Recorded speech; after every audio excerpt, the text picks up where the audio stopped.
So we normally spend the first bit talking about our game of the month, don't we, Giles, Yeah. from October? And obviously for October we picked not really a spooky game, more of a horror type game with the occasional jump scare, which was Dead Space, which is obviously a fairly recent remaster, which smashed its way onto the Xbox streaming service. That's what I'm playing on, isn't it? Xbox? Yeah. It's on both. It was okay. PlayStation's monthly game last month, but it is still on Xbox Game Pass via EA Play. Actually, I've been playing it on PlayStation, so thank you for reminding me that. There you go. They're both sit next to each other, and the controllers are very similar, apart from the PlayStation one's a lot better, obviously, as we know. Xbox better, yeah. Good point. So as you remember, as Giles described last month, Dead Space is about a team going to sort of a mining rig, which is in space, but it's having a bit of a bad time.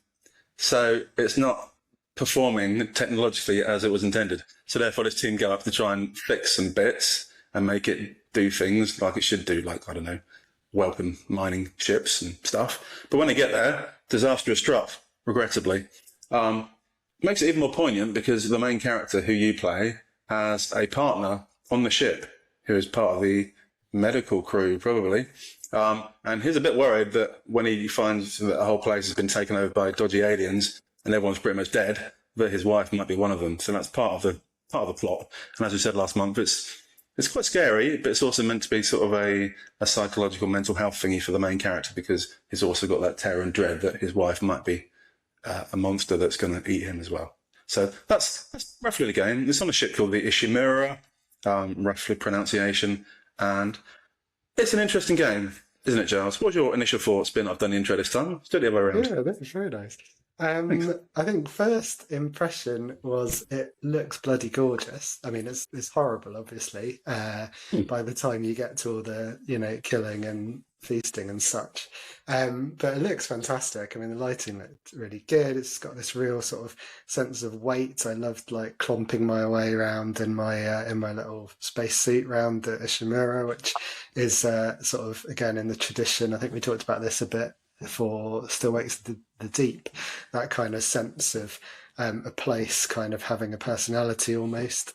So really enjoyed the sort of griminess and the sort of weight of the place. Jumped a few times, certainly at the start. It's very dark, so they could do with electrician on the Ishimura, I think. Sometimes you even get to make it darker. I don't know if you've got to one of these bits, James, but yes, you have to choose between maybe turning the lights off, taking the power cell from the lights and powering something else, which, always seems like a really bad idea and always fills me with absolute dread, as does any kind of random noise from around a corner. So I've learned through this game that I'm really a complete scaredy cat. I have to say I found it incredibly difficult. Very tense. I haven't played a survival horror for a while, and it's definitely in that kind of space. So initially I started playing, I was just firing off all my rounds of bullets and other weaponry and not really paying too much attention, and I died a lot. And I also have played lots of games where I seem to be able to roll or jump out of the way of things that are trying to attack me. So I very much miss the ability to do anything useful like that and just stand there while some bastard monster just eats my face off. So yeah, I'd say that's my kind of main feeling. I mean, it's basically Aliens the game, isn't it? After talking about Alien Isolation being more of a slow-paced hidey horror, this is attacked by horrible monsters type horror and just desperately trying to make your way to the next save point. What did you think, James? Yeah, equally harder than a very hard thing in hard season. But so for the first probably hour, it annoyed me because it was a bit too hard. It was really disappointing. So I don't normally mind hard games. I'm not bad at games. I'm quite competent in life generally and at gaming. But this one I found quite hard. Possibly because of the tactics, like you suggested earlier. You're inclined to try and kill the monsters as soon as you can. But in reality, you need a little bit more patience and a little bit more tactics. So, like, for example, it's good to shoot their legs and kneecaps because then they fall on the floor, so you can then whack them part. Whereas if you shoot them in the head, they don't generally die. They just keep rolling towards you and biting you with their ugly faces. So tactically, it took a little while getting into. So the first chapter took me an absolute age. But I've raced through chapters 2 and 3 a bit quicker, so I feel a bit better about myself after getting through the first 3 chapters at least, and that's something. But it's taken me a good 6 hours so far to beat 3 chapters, which is probably longer than it should take the average person. And at one stage I got so annoyed that I had to put it on easy for a little while because this particular scene just annoyed me so much that I was going to give up on the game because I wasn't getting any enjoyment out of it because it's too hard. So there we go. I enjoyed the storyline. You get a nice feeling of isolation on it, even though it's not alien isolation, it's still a good feeling of isolation because you're separated from your teammates pretty instantly. One of them gets dead and the other 2 go off in different directions and leave you to do all the work while they sort of hang around and man the comms or whatever they... Very selfish of the one who got dead. Yeah, she arrives, breaks her leg, and then you come back to have a chat to her and she gets mauled and dies. If you're an extra in that film, you wouldn't get paid much for being in the film because it's barely in it. Useless character. But spoiler warning for the first 10 minutes of the game. Also, spoiler warning for the original Scream, if anyone hasn't seen that movie coming up. But it's a bit like that, I suppose, isn't it? It's a bit like having a sort of famous actress and they don't make it to the credits.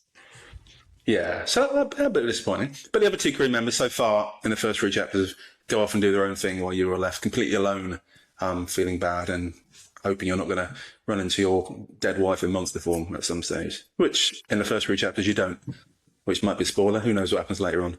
Fascinating to find out. But anyway, like Giles said, it's on the ship, so it's very, very dark in places. And like you mentioned, being at the low power status of the ship due to the technological issues, sometimes you have to turn off the lights or the lift in order to open a door, which is an awful design feature of the ship. I don't know who designed it, but I need to go back to ship school. That's ridiculous. And a lot of the time you're in a room which is dark and then you can be in a room which is full of smoke and then you can be flying around on a jetpack, which is quite fun, but can be a little bit disorientating when you're trying to find out where to go on your jetpack. And there's one bit as well where you got a nice centrifuge which swings around and tries to take your head off. That's quite good fun. I enjoyed that part. There's a few little puzzly bits where you got to try and work out what you're doing. A lot of the tactical parts trying to work out how to avoid or kill the monsters.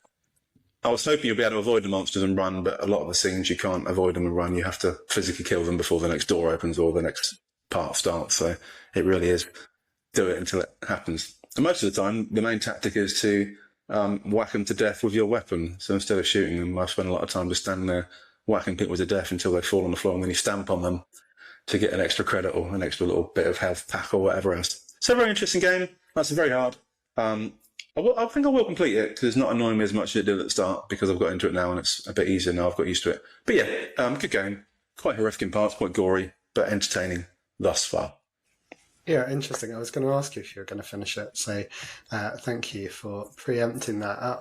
I think about 2 or 3 chapters from the end, so I'm a little bit further than you this month, but there were certainly times where I nearly either gave up or sort of threw my controller to the floor in sheer frustration. And I didn't think I would get as far through it and enjoy it as much as I have. So, something kind of clicked a bit more for me later on in the game. And I feel now that at least it's fair, even though it can be quite punishing. So I think I've found a good balance for it. But there's a few tough bits to come, so I won't promise that it's going to get any easier.